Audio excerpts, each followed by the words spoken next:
Michigan giving Detroit's new public school district a reprieve. It will not be forced to close its worst performing schools. State Reform Board has put 47 former DPS schools on its closure list because they've languished in the bottom 5% in the state for 3 years. Guy Gordon explains why the Reform Board is bending the rules for Detroit, but not other districts, 1/3 of all failing schools in Michigan. Kayla Collins and her mother are relieved. Their neighborhood school, Gompers Elementary Middle, is on that closure list.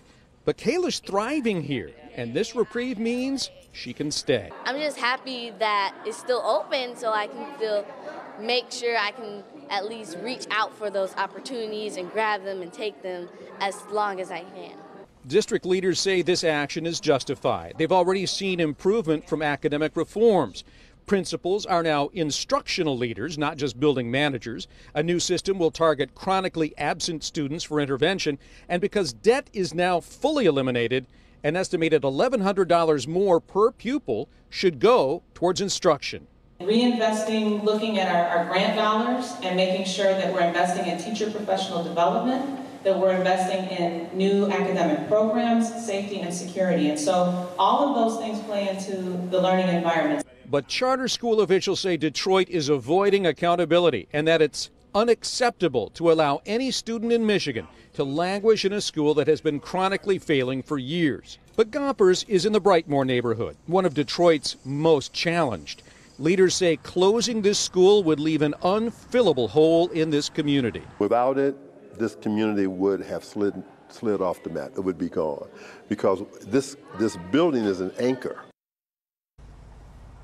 Now, district officials and Gompers principals say that perhaps the Reform Board's data is now out of date because that closure list was based on the 2014-2015 school year testing.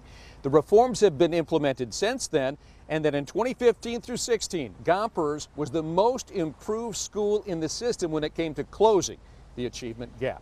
We're live. I'm Guy Gordon, Local 4. Devin, back to you. Well, Guy, it's always interesting to watch what happens on the first day of school in Detroit, but especially given the reconfigured system here, it's going to be really curious to see whether parents are buying in on Tuesday.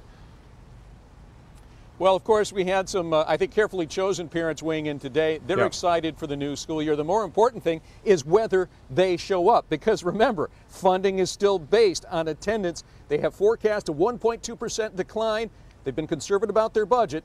It's forecasting a 1.8% decline. So they've got some wiggle room there so that they don't have to close schools for fiscal reasons.